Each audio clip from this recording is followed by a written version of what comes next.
The video game pricing crisis is already here. Every single gamer from every single platform will be affected or is already affected. Not to sound like an old man or anything, but back in my day, consoles used to go down in price, as did games as well. So what the heck is going on? Why is gaming hardware going up in price instead of down? But if you like this video or any other video I've made, please like, subscribe, and share with all of your friends.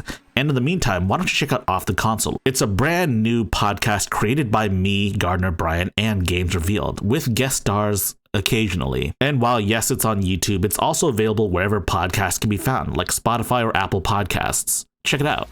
Trigger warning. There will be some talk about the tariffs. Some may say the tariffs are inherently political, and that talking about politics in a non-politics channel is bad.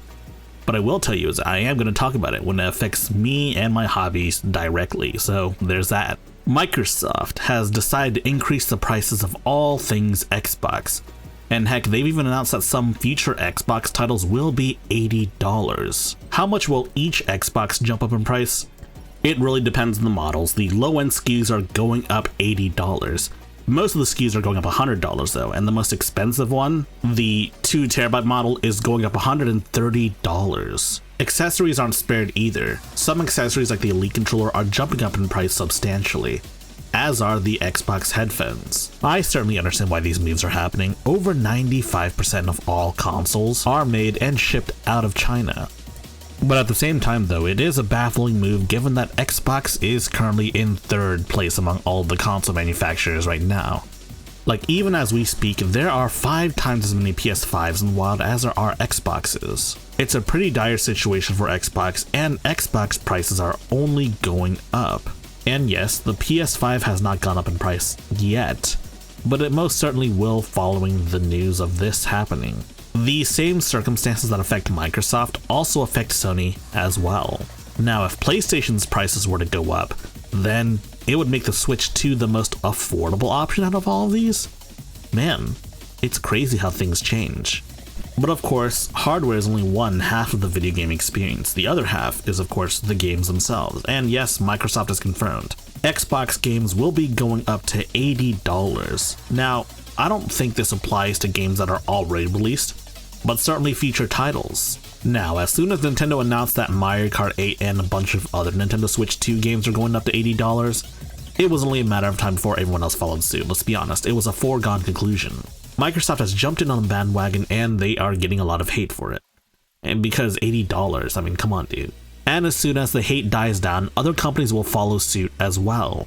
Now, what are my main problems with the $80 video game? Well, the $80 video game is basically the same as a $70 video game. This generation alone has increased the prices of video games $20.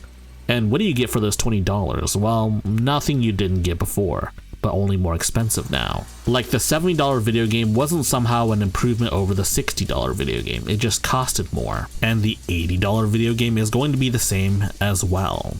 And yes, to my PlayStation gamers and to my PC gamers, this will affect you as well. $80 will become the new AAA standard and we'll have to live with it, or just not buy video games. And I mean, I'm okay with it. I don't buy a whole lot of AAA games to begin with. The thing that really irks me about the $80 video game is the fact that games will still be monetized as per usual. Yes, we see $70 premium video games being sold, and then you get sold other stuff in that video game. And I don't mean like DLC expansion packs or whatever, I mean microtransactions, season passes, all of that stuff. The $80 video game doesn't somehow safeguard video games from microtransactions or even pay-to-win mechanics. It just means the barrier of entrance is more expensive. Like, let's be for real. Grand Theft Auto 6 is gonna raise the prices of video games to $100, and they're gonna monetize GTA 6 to hell and back with shark cards, or whatever they're called in GTA 6. But if you want my humble opinion, yes, you should just buy indie games. I mean, come on, dude. I firmly believe indie games are the future of video games. Now let's talk about the PC side of things, because PC gaming has gotten a lot more expensive. The golden age of gaming PCs being cheaper than consoles and being more performant than consoles at the same price, those days are gone. Nvidia and their AIB partners have made certain that that's the case. Like, the RTX 5060 Ti sounds like a reasonable price, until you realize you won't be able to find any graphics cards at MSRP. But there really isn't anything new. The only salvation we have is that AMD makes a good high-end card that's affordable. And also there's the hope that Intel will get their act together and make a great GPU. But when it comes to Intel, I'm gonna hold my breath on that, for now that is. And of course, one of my favorite accessory makers, 8BitDo, is no longer shipping to the US, and you can guess why. Full disclosure, I have been sent products from 8BitDo by a distributor, and I've reviewed them on this channel as well. I think it's unfortunate that 8BitDo is halting shipments to the US, because I genuinely believe these are some of the best controllers you can use on your Switch or PC, and probably the Switch 2 as well. I'm sure you could buy whatever 8BitDo controllers are available today, like if they're still in stock, you can certainly buy them today. The problem is that when they run out of stock here, they say they're not going to ship anymore. The whole pricing situation of gaming software and hardware I think has gone crazy. Okay, like the $80 one isn't super crazy, but I'm not a big fan of it either. It's the hardware going up in price that's completely insane. Like I've said before, prices of consoles used to go down during a generation, but now they're going up during a generation, and that's never happened before. Even objective losers of a generation like the Xbox, all of them have gone up in price, and it's a pretty substantial jump in price as well. Maybe I'm just biased as a former poor kid because video games used to be affordable back then. Maybe I'm just crazy because I live in this fantasy world where video games used to be cheap, but now they're far more expensive than they've ever been. But hey, at least they're not as expensive as other hobbies like Magic the Gathering or Warhammer or cars.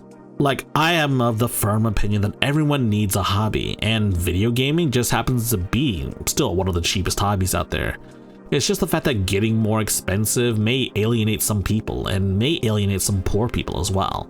Which I think is really unfortunate because, like I said before, I grew up kind of poor, and I had a hand-me-down SNES. Of course, the other alternative people will turn to is naturally piracy.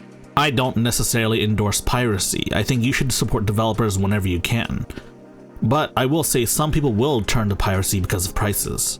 If you like this video, please press the like button and check out our other videos, and if you like those other videos as well, be sure to press the subscribe button and share the good gospel of high-tech lowlife with your friends. Furthermore, we have a community Discord for enlightened individuals such as you. And if you wish to further support high-tech lowlife, be sure to check out our Patreon page. Links in the description.